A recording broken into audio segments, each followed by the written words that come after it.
la Internet.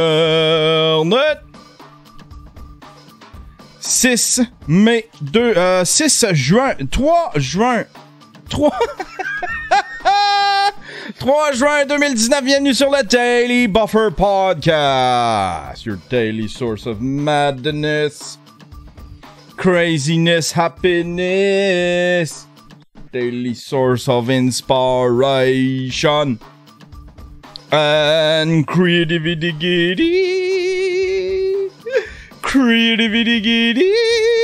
Ça fait longtemps, hein?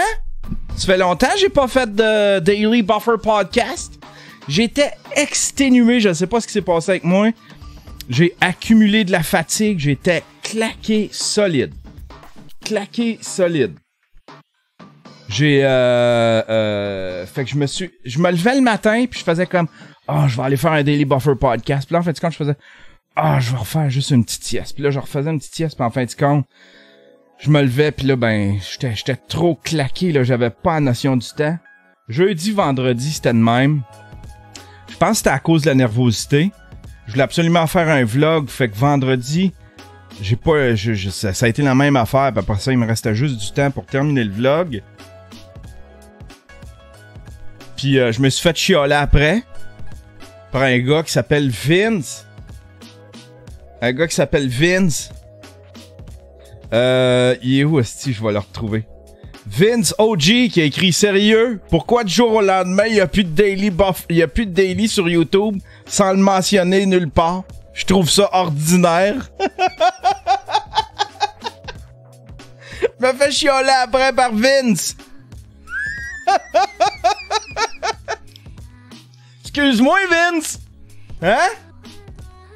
Excuse-moi boss.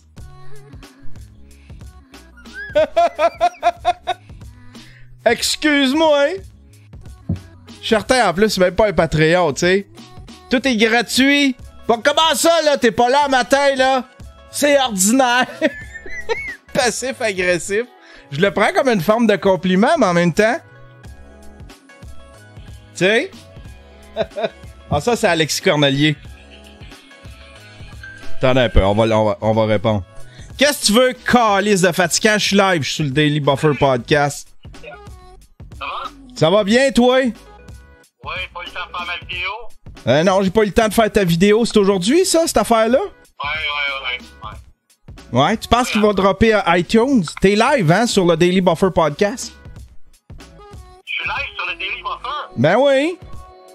Enfin! Tu peux saluer, on est combien dans le chatroom? On est 57.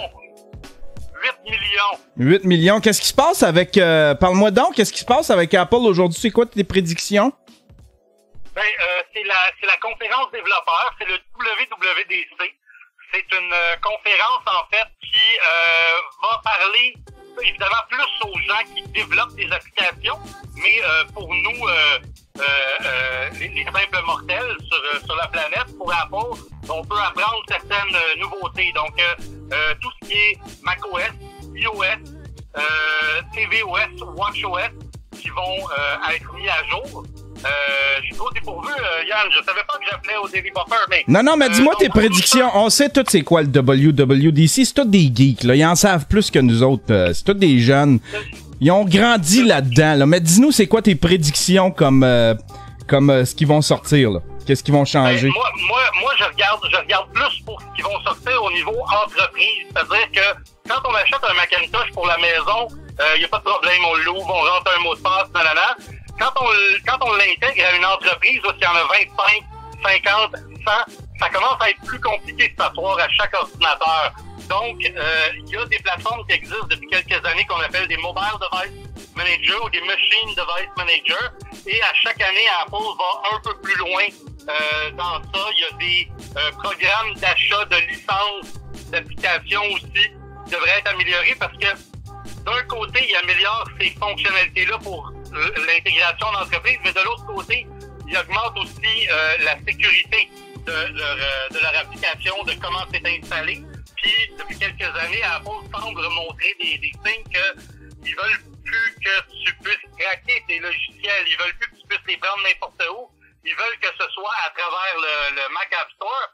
en même temps, il commence à se faire taper ses doigts tranquillement pas vite pour justement le Mac App Store et le App Store. Ouais, Spotify ont sorti un gros statement pour chialer contre l'App Store. Ils ont poursuivi. Ah, ils poursuivent, hein?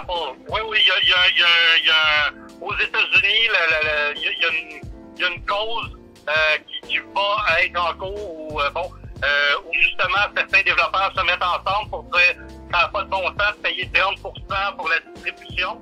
Moi, j'aimerais savoir combien ça leur coûtait de distribution avant qu'il y ait un Mac App Store, puis qu'on achetait les CD, puis combien ça coûtait à faire les CD, puis les pochettes, puis le monde a payé. Ouais, mais c'est parce qu'avant, ils pouvaient le distribuer.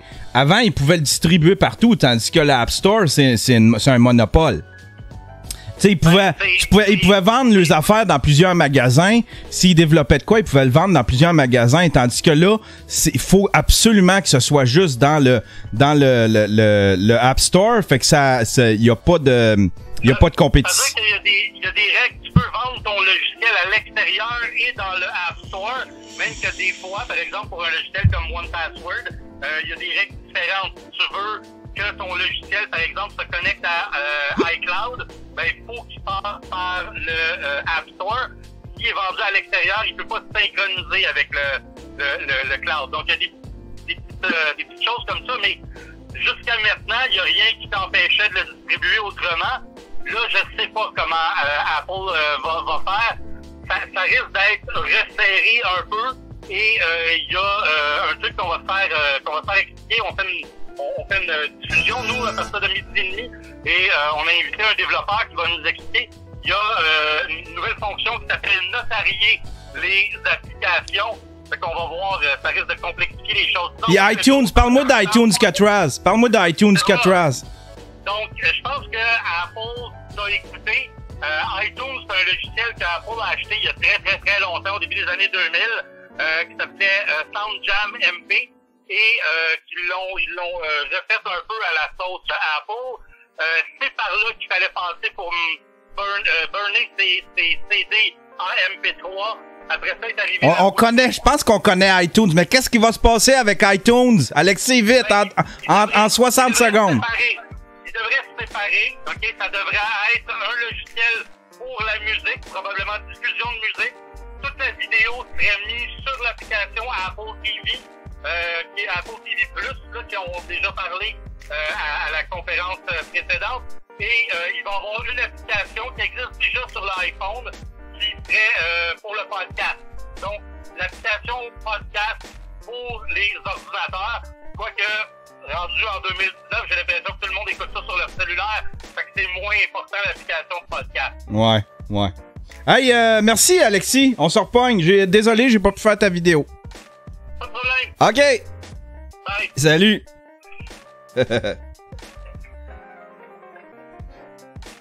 Mon chum Alexis Cornelier, le pape du Mac. J'aime ça, il me challenge, parce que moi, je déteste Apple. Apple Catraz, iTunes Catraz. iTunes, c'est une prison.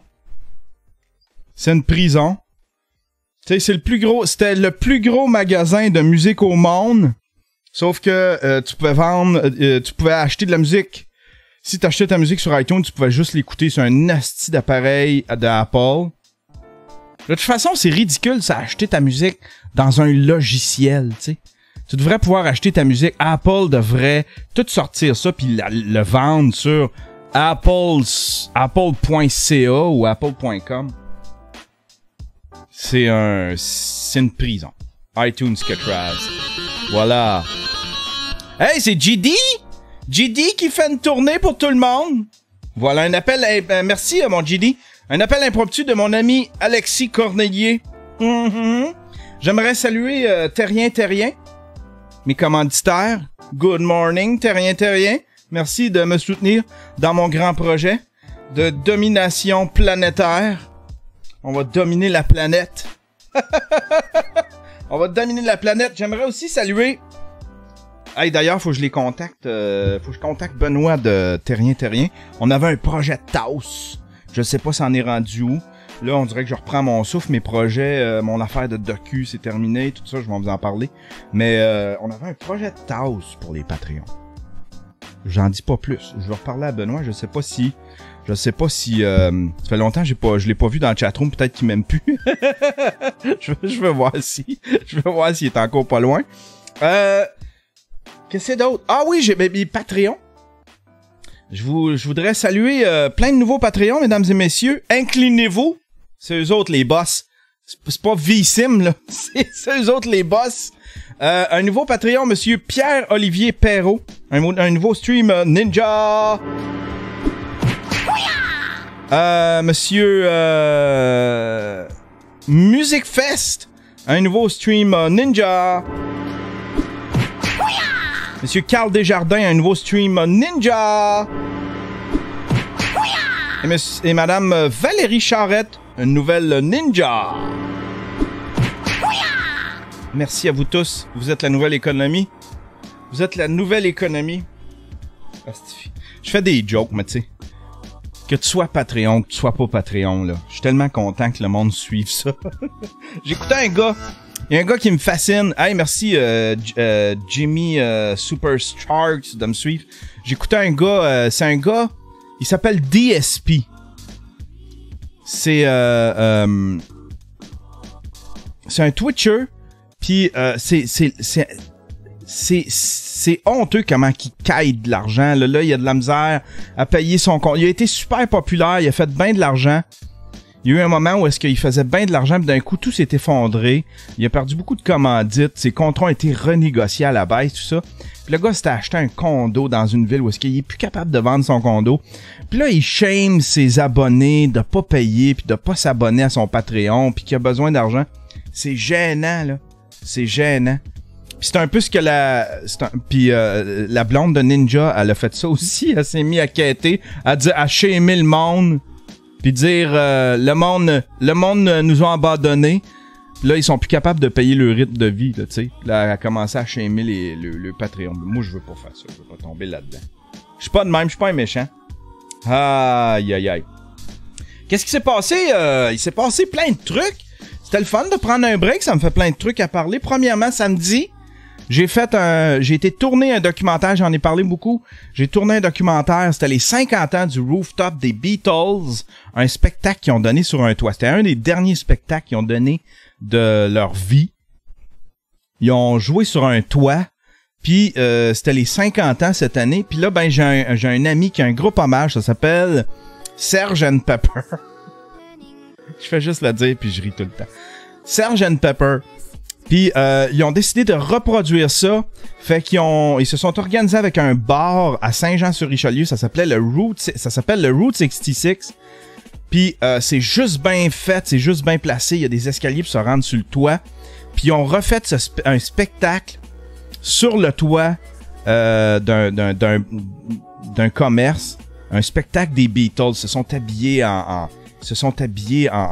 habits puis toute la patente. Puis ils ont fait plein de tunes des Beatles. C'était vraiment nice, là. J'ai trippé au bout. On était 3 caméramans. J'ai demandé à mon chum Julien Pruneau de venir, Alex Lachance, de venir me rejoindre. Puis on a filmé ensemble. On se pognait. On se pognait chacun un spot. Chacune personne à filmer. Moi, je filmais de loin. Je me rapprochais. Je filmais des plans de coupe.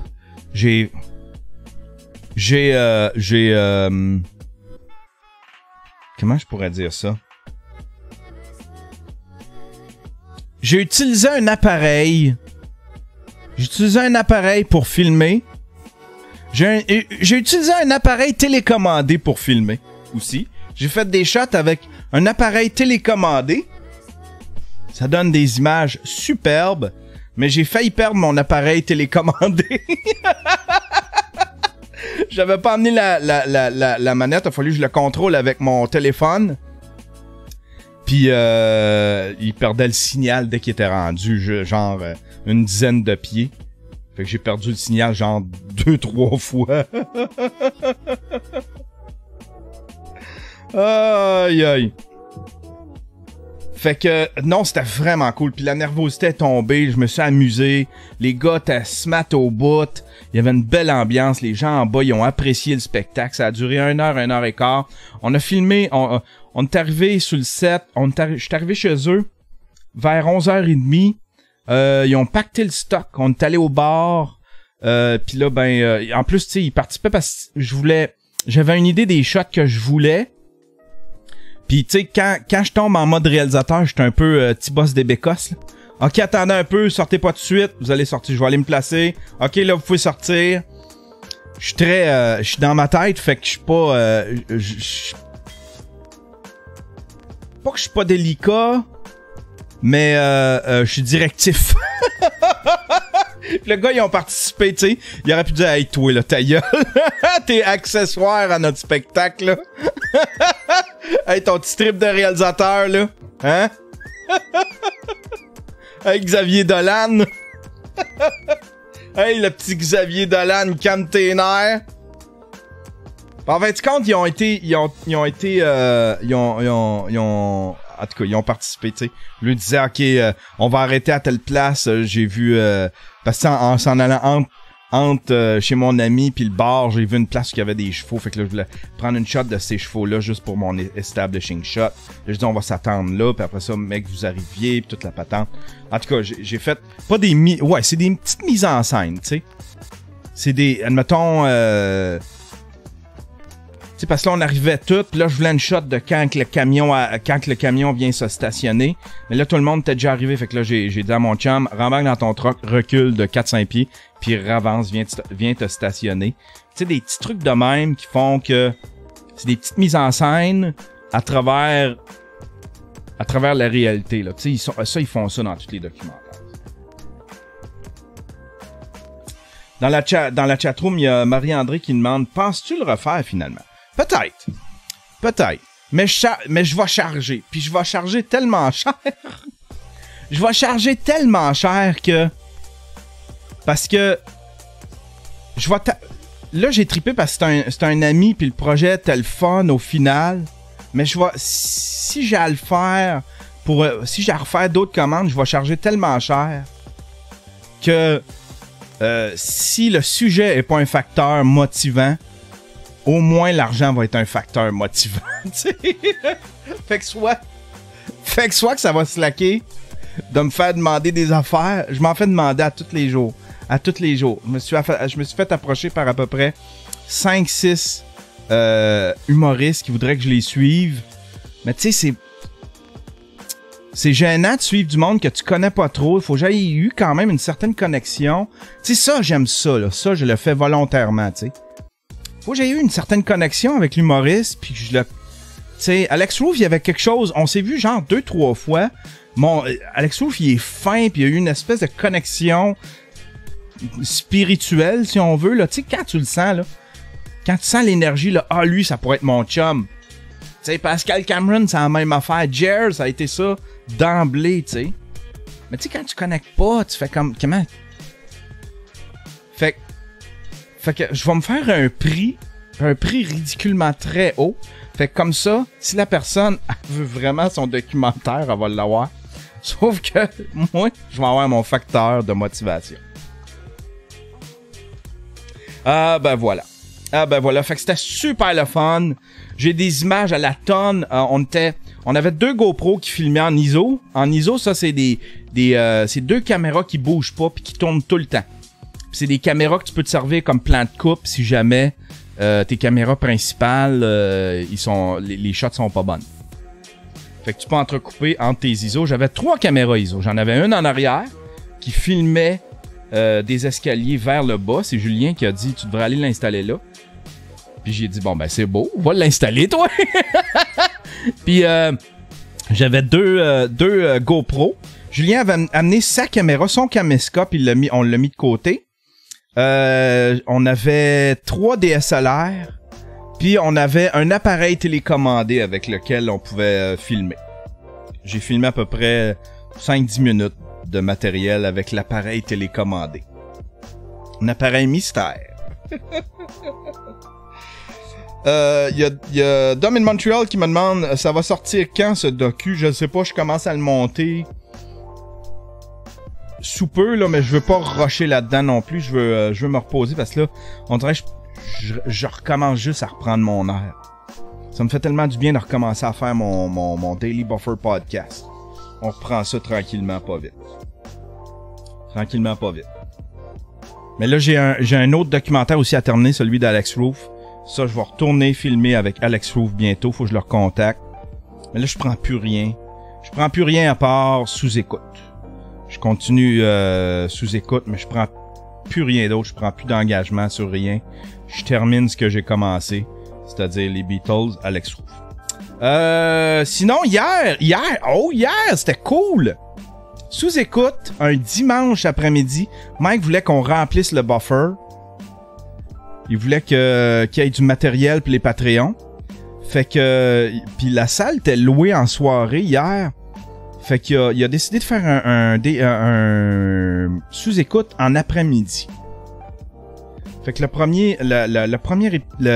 premier show, c'était un sous-écoute. C'était avec Pascal Cameron et Thomas Levac. Le deuxième show, c'était un vous-écoute avec Jean-Thomas Jobin. 2 excellents shows! C'était vraiment bon. C'est tout le temps, ça a jamais... Il y a quelque chose de différent l'après-midi. C'est jamais le bon spirit, on dirait. À Gatineau, on avait des bons invités. Puis en fin de compte, les shows, on dirait que c'était pas le bon spirit. Ça a donné de quoi de bon, je pense, pour ceux qui regardaient, mais c'est pas la même affaire qu'au bordel. Val-d'Or, c'était la même affaire. Québec, c'était la même affaire. Fait qu'il faut que ce soit... Fait qu'on s'est dit, c'est-tu parce que c'est en après-midi ou si c'est parce que on n'est pas chez nous? Puis en fait de compte, tu sais, en le faisant au bordel, on s'est aperçu qu'on pouvait recréer la même ambiance qu'en soirée. On peut avoir le même style de show qu'en soirée. Même si c'est en après-midi. Fait que le problème, c'est pas que ce soit en après-midi, t'sais. Il faut dire que Mike était pas complètement dégrisé de la veille. Il terminait sa série de spectacles au Café Campus, le Club Soda. Il terminait sa série de spectacles au Club Soda. Puis c'est le Club Soda? Oui, c'est le Club Soda. Puis il a viré une petite brosse jusqu'à genre 4-5 heures du matin. Puis le lendemain, il est venu faire ses sous-écoutes, vous écoute. Il était un petit peu le lendemain de veille, il est arrivé un petit peu l'énergie très basse, mais il s'est remis à boire, puis il s'est relevé. C'est peut-être... Tout ça a peut-être rapport avec la boisson aussi, tu sais. Ça a peut-être pas rapport avec le fait que ce soit en après-midi, le fait qu'on voit la lumière du jour, le fait qu'on soit ailleurs. Ça a peut-être juste rapport avec la boisson. Faut qu'il se saoule. On va le saouler. On va le saouler à chaque... on va le saouler avant chaque show. Mais il est capable... Il en a fait des... Ça n'a pas rapport avec la boisson parce qu'il en a fait à jeun des très bons aussi. Là, mais c'était 2 excellents shows. Thomas Levac, qui était très drôle. Je savais que ça allait faire un bon... show, ça. Parce que Pascal Cameron m'avait dit qu'il était bien chum. Ça, c'est une information que je savais pas, mais il m'avait dit qu'il était bien chum avec Thomas Levac. Ils ont vécu plusieurs affaires ensemble. Ben des anecdotes. Puis, fait que j'ai donné cette information. J'ai dit ça à Michel. Puis Michel, il disait, je sais pas qui booker en plein après-midi dimanche. Ben, j'ai dit, essaye Pascal Cameron avec Thomas Levac. C'est 2 chums qui se connaissent bien. Pascal Cameron, il y a plein d'informations sur Thomas Levac. Fait que ça risque d'être, funné de les voir interagir ensemble. Il va avoir plein de bonnes anecdotes. Fait qu'il a trouvé l'idée bonne puis il les a bookées. Ça a donné un notifié de bon show. Thomas Levac, il est quelque chose. Puis maintenant, on s'est mis à parler de porn. Nos préférences dans les sites de porno. C'était bien cool. C'était bien cool. Sinon, dans l'actualité, mesdames et messieurs, qu'est-ce qui s'est passé dans l'actualité? Plein de choses, mais en même temps, je me suis un peu déconnecté. C'est-tu passé de quoi avec Catherine Dorion? Qu'est-ce qu'elle a fait, là? Qu'est-ce qu'elle a fait? C'est quoi la dernière affaire de Catherine Dorion? As-tu fait de quoi dans les derniers 48 heures qui a fait jaser toute la planète Terre? Semble être dû, là. Hein? Ça fait combien? Ça fait 2-3 heures, là. Semble t'es dû, Catherine. Montrer tes poils de quelque chose. Ou montrer comment t'es habillé, un morceau de linge que personne aime. Bon, ben, vu qu'on n'a pas de Catherine Dorion, on peut parler du 98.5. Ils ont annoncé... Ah, ça, c'était triste. Ça m'a frappé en plein cœur. C'est comme un coup de poignard en plein cœur. Le 98.5 ont annoncé que... Parce qu'habituellement... moi, j'aime Paul Arcand. J'aime Paul Arcand. C'est le seul morceau de radio que j'écoute. C'est tout ce qui me reste de radio. C'est Paul Arcand. Et... le Bigot le samedi matin. Moi, je trouve c'est une petite gang de vieux pis sont drôles en tabarnouche. Mais à part ça, à chaque matin, moi, c'est mon Paul Arcand. Puis ils ont des bons debaters habituellement. Tu sais, ils ont Curzi, Lagacé, ils ont Dumont. Ils en ont quelques-uns comme ça qui viennent débattre puis parler de sujets. Ils appellent ça la commission Curzi-Lagacé, Curzi-Dumont. Il y a des fois, tu sais, il y a Bazo, des fois, qui vient. Il en vient quelques-uns de même. Là, évidemment, c'est les vacances. Fait que là, les animateurs vont partir. Tout le monde va partir en vacances pour l'été. Là, ils ont annoncé le remplaçant. Puis là, ils ont annoncé que les prochains debaters pour cet été, ce serait Taillefer Ferrandez. Ça, là, ça m'a assommé. J'ai fait non. Non! Non! Hey, peuvent-tu... Je sais pas c'est quoi qu'ils ont pensé au 98.5 d'inviter ces gars-là. J'espère que c'est juste pour l'été, tu sais. Puis en plus, Dan Bigra, tu fais comme, voyons, c'est donc ben gauche, cette histoire-là. C'est qui le boss qui s'est dit, ce serait une bonne idée, ça? Il me semble que c'était assez... Tu sais, 98.5, c'est très gauche, mais il y avait un effort d'être centré, il y avait un effort d'être, tu sais, d'avoir une certaine objectivité ou d'avoir un biais qui paraît pas trop, tu sais. Mais là, c'est tellement tout du même bord. Pis Taillefer Ferrandez, ils ont tellement fait chier tout le Québec dans les 3 dernières années. Pouvez-vous nous donner un break? Pouvez-vous nous donner un break de ces gars-là? On est tannés de ces gars-là. T'as un quêteux pis un chialeux. T'as un quêteux pis l'autre qui veut faire de Montréal, qui aurait voulu faire de Montréal une campagne, qui aurait voulu transformer ça en campagne. Hey, là, chez nous, j'ai pas compris. Je l'ai pas compris, ça. Là, j'ai un de mes amis qui travaille là. Tu sais, ils ont annoncé Taillefer Ferrandez, pis là, il y a un de mes amis qui travaille là. Il me dit, attends un peu. Il dit, worse is yet to come. Ils vont annoncer Dan Bigra bientôt. Puis le pire, c'est que j'en aurais pris un des deux. Admettons, pour Taillefer Ferrandez, j'en aurais pris un des deux. Avec un Dumont, avec peut-être un Luc Lavoie. Tu sais, quelqu'un qui ramène ça un peu, là. Tu sais. Juste que le débat soit pas tout du même bord, tu sais. Il y a quelqu'un qui m'écrit sur Internet.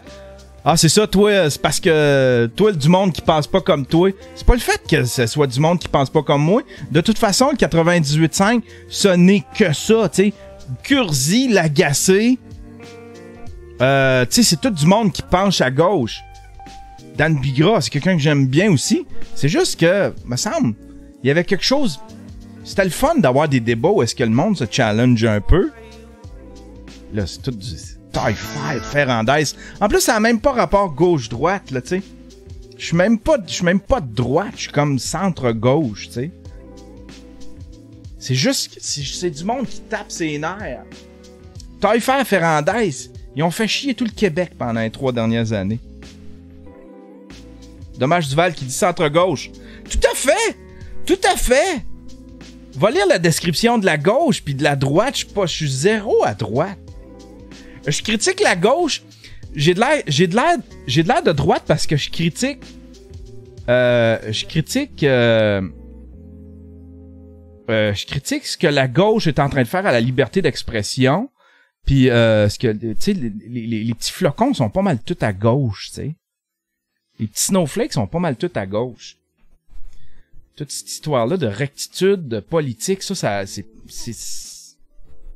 pas mal tout vers la gauche. Fait que ça, je le critique beaucoup. Sinon, mes idées, mes valeurs politiques sont pas mal toutes à gauche, tu sais. Il y a pas grand monde au Québec qui est de droite. T'sais, on accuse ça là, de droite, puis j'en ai déjà parlé, là. On parle souvent de ça, la droite. Il y a pas grand monde qui est de droite, là, tu sais. Quand tu demandes au monde, qu'est-ce qu'on... Demande-lui ce qu'on fait avec... tu sais, qu'est-ce qu'on... Est-ce qu'on privatise le système de santé? Hein? Est-ce qu'on coupe tous les programmes... est-ce qu'on on coupe tous les programmes sociaux? Gouvernementaux? Il y en a qui vont dire, ben non. Ben non. Les hôpitaux, on garde ça. On répare ça. On répare notre système. On scrape pas ça, on donne pas ça au privé. Fireproof qui dit, le concept de droite et de gauche, c'est fini ça. Du moins, ça existe pas au Québec. Non, il y en a pas. Il y a pas de droite au Québec. Tu sais, on en est venu à penser que ça c'est à cause de l'indépendance, tu sais. L'indépendance du Québec, les séparatistes, les indépendantistes. On en est venu à penser, tu sais, que les libéraux... On en est venu à penser que ceux qui veulent se séparer, c'était la gauche, et que ceux qui voulaient pas se séparer, c'était la droite. Un moment donné, là, je sais pas si vous vous souvenez dans votre tête, en 90, 2000, là, c'est ce qu'on est venu à... Mais tout le monde est de droite, les libéraux sont de droite. Le PQ est de droite, tout le monde est de droite, sauf les conservateurs. On n'a jamais eu de parti politique de droite ici au Québec, là. Assez fort, tu sais. C'est tout de la gauche. Je connais des indépendantistes qui sont plus de droite qu'ils pensent. Fireproof. Il y a de la droite en esti aux États-Unis. Ah, ça, il y en a. Fireproof, explique ton point. Je connais des indépendantistes qui sont plus de droite qu'ils pensent. Explique ton point. C'est parce qu'on met de la droite puis de la gauche sur tout. C'est là qu'on est rendu. On met de la droite puis de la gauche partout. Ah, j'étais encore en train de parler de gauche puis de droite. Puis j'ai ça, je m'étais dit que j'en reparlerais. C'est juste que je vais vous résumer ça là. Taillefer, Ferrandaise, il me tape ses nerfs. C'est tout. C'est tout. Il me tape ses nerfs. J'en aurais pris un des deux avec quelqu'un qui est un peu moins... Quelqu'un qui a moins fait chier tout le Québec dans les 3 dernières années. Hein? Mais le pire, c'est que ça va être... Le pire, c'est que l'été, je l'écoute même pas, la radio. Je l'écoute pas, le show d'Arcan, parce que c'est un remplaçant. C'est genre Jeffrey Soubrani, je pense. Je sais pas trop c'est qui le matin. Puis je l'écoute plus. Je l'écoute moins, en tout cas. Ah, ben voilà. Ah, ben voilà. On est 74 dans la chatroom. On se fait-tu un petit... au lieu d'écouter, fait plus de... Il y a Seven Lachapelle qui dit, au lieu d'écouter, fait plus de Daily Buffer.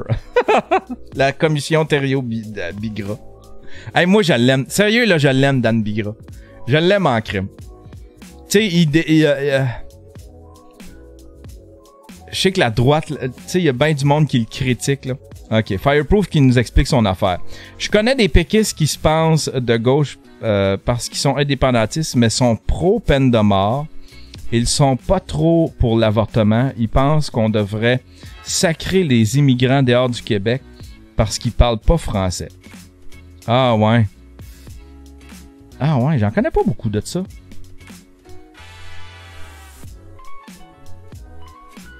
J'en connais pas beaucoup. Ils sont pro-peine de mort. Moi, je suis peine de mort. Je pense que je suis pro-peine de mort, par exemple. Je pense que je suis pro-peine de mort. Mais pas la même peine de mort qu'aux États-Unis. Pas la même peine de mort qu'aux États-Unis. Aux États-Unis, c'est un business, la peine de mort. Tu sais. Mais tu sais, quand t'as des cas obvious, d'après moi, t'as plus le droit de vivre en société. T'as plus le droit de... Quand t'as fait le choix de tuer des gens, mettons à la masse, Tu sais, quand massivement. Quand c'est obvious, quand on a toutes les preuves, quand il y a plus... quand... Ça devrait être... Je sais pas. Je suis un peu pro peine de mort. Mais pas la même qu'aux États-Unis. Aux États-Unis, c'est... Genre Mosquée de Québec. Mosquée de Québec, je suis même pas sûr encore. Tu sais, j'irais... Tu sais, c'est ça, le gars... Le gars... Le gars de la Mosquée de Québec... Je sais pas s'il mériterait la peine de mort, selon ce que moi... Moi, ce serait une peine de mort, mais ce serait une peine de mort, vraiment... Je vais vous l'expliquer, c'est tellement quasiment pas une peine de mort, là, mais admettons, Bissonnette, hein? S'il tuait... on sait, il a tué des gens dans une mosquée. On sait pas trop s'il y a une maladie mentale, qu'est-ce qu'il a pris. Il a fait ça pour de quoi, tu sais? Mais c'est-tu de la haine? On le sait pas encore totalement. C'est tellement pas clair pourquoi qu'il a fait ça. Moi, je trouve que la peine de mort, selon mes standards à moi, si j'étais à refaire le système, il mériterait pas la peine de mort. Admettons qu'il tue un collègue, il tue un co-prisonnier, un ou deux, là, me semble, ouais, je sais pas. Une peine de mort, mais avec des, je sais pas, des critères beaucoup plus sévères que... C'est parce qu'il y a eu des faux positifs aussi. Là. Il y a eu des faux positifs. Puis ça, je voudrais tellement éviter ça, t'sais. Sujet glissant. Défendre... Non, je le défends pas. Ouais, sujet glissant. Je le défends pas, c'est juste que... C'est peut-être parce que je le comprends pas, j'ai pas assez lu sur le sujet. C'est peut-être moi aussi, là, c'est peut-être mon ignorance. Mais il me semble que tout est pas clair, tu sais. Il y a bien du monde qui disait qu'il était influencé par les radios de Québec. Il y a zéro radio de Québec. Il y avait zéro radio de Québec dans ses favoris, dans son historique. Il suivait zéro de radio de Québec sur Twitter, me semble.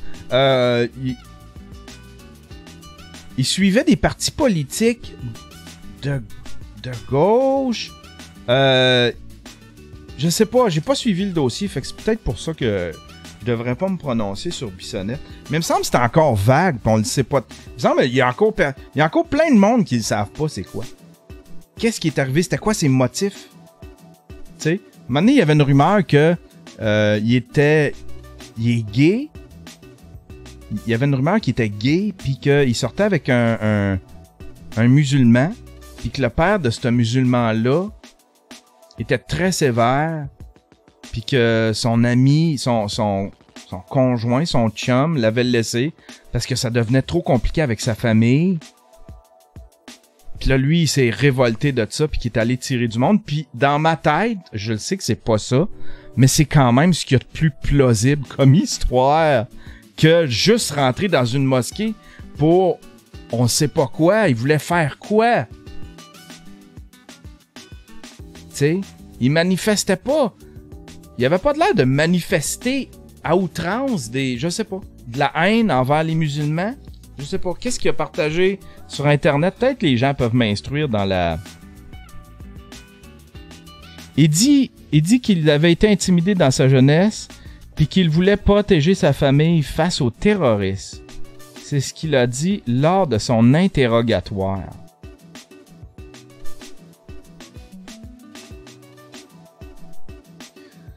Tout un interrogatoire est dispo sur YouTube, très dérangé comme jeune garçon. La solitude l'a tué à l'intérieur.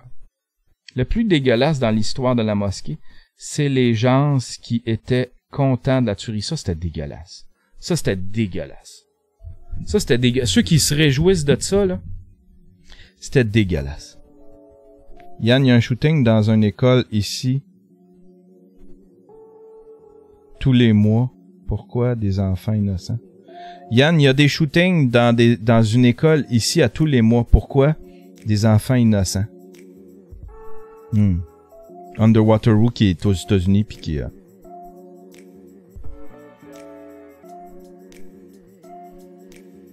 Puis il y a Capitaine Spacebar qui dit Asti, il grêle chez nous. Tiens, ça règle-tu le problème, ça? On finit ce sujet-là avec il grêle chez nous. On a parti de Alexandre Taillefer et Ferrandez à il grêle chez nous. Ça clôt le dossier. En résumé, il grêle chez Capitaine Spacebar. C'est ça qui se passe. Il grêle chez nous. Hein? Il grêle chez nous. C'est ça qui se passe. C'est ça qui se passe. Aïe, aïe, aïe. Aïe, aïe, aïe. C'est l'heure du raid, mesdames et messieurs. C'est l'heure du raid. Oh, c'est l'heure du raid. Asti, où mon raid?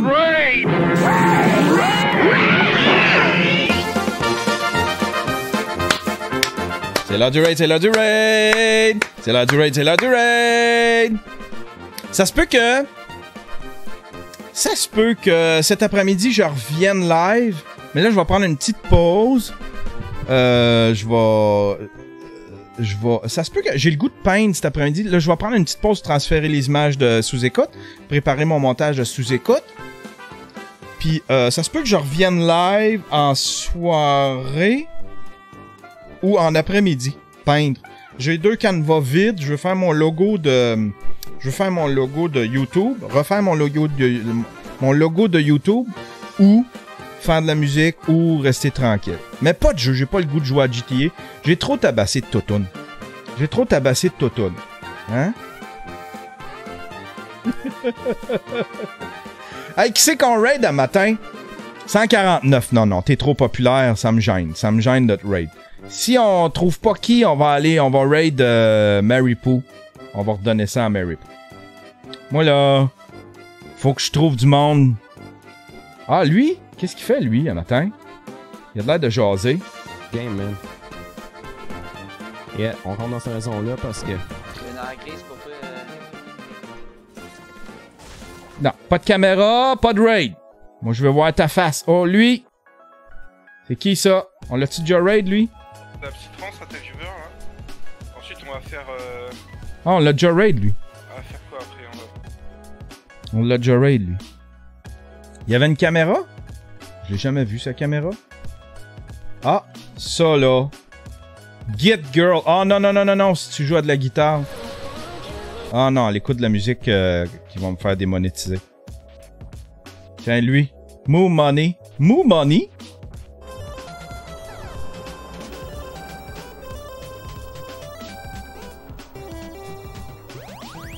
Il est concentré. Il est mal cadré. Fait combien de temps qu'il...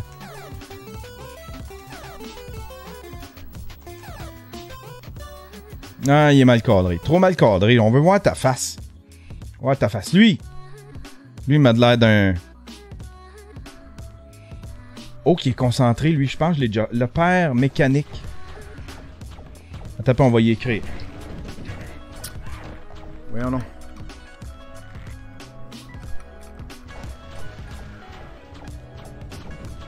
Il lit pas sa chatroom. Hey. Ah, c'est un rerun. C'est un rerun. C'est un rerun. Calique. C'est un rerun. J'essayais d'interagir avec un gars qui est en rerun. Lui, un rerun, c'est une rediffusion. T'as peu. Oh là. Non, je l'ai pas fait. Oh là. Ah, ça va être lui. Ça va être lui. Comment ça va? Ça va être lui un matin. Yann Thériault. M'excuse. Pardonne-moi. Qu'est-ce qu'il a dit? M'as-tu insulté? Là, faut que je fasse ça. Putain, ça va être lui un matin. Ouais, Resident Evil 2, ça a été intéressant. On va voir sa face. On va voir sa face. On trade ça. Soyez polis, là. Soyez polis, là. Oh, il était en pyjama, en plus. Il était en pyjama. Il était en mou. Resident Evil, j'ai... dans ma playlist. C'est un jeu pas pire. D'où est-ce que tu viens, Yann?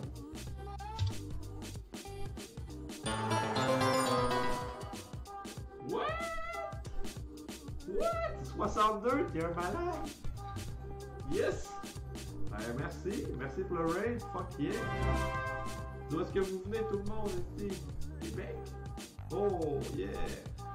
Merci pour le follow Yann. Merci pour le follow Bissim. Hola hola.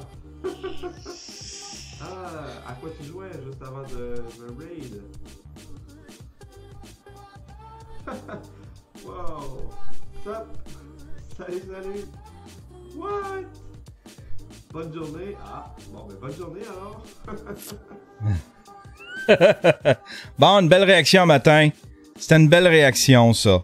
Bien content de la réaction. Ah, on recommence. C'était pas Vergeux aujourd'hui comme show. Pas content de mon show. Mais j'avais pas de sujet, j'avais rien. Puis, faisait quelques jours que je n'avais pas fait. Faut que je me remette dedans. Tranquillement. Fait que ce soir, ça se peut que je peigne, ça se peut que je sois live. Si jamais vous avez rien à faire, venez me rejoindre. Mais là, on jouera pas à GTA. C'est pas productif. Il y a rien qui se produit quand... Il y a rien... J'ai aucun produit fini avec GTA, tu sais. Sauf que là, je me suis acheté un garage. J'avais assez d'argent pour m'acheter un garage. Un beau 6 places. Quartier industriel, tranquille. Des petites gangs de rue pas loin. Fait que des fois, il faut que je fasse un petit peu la loi dans le quartier. Mais j'ai un beau garage avec mes outils pis tout.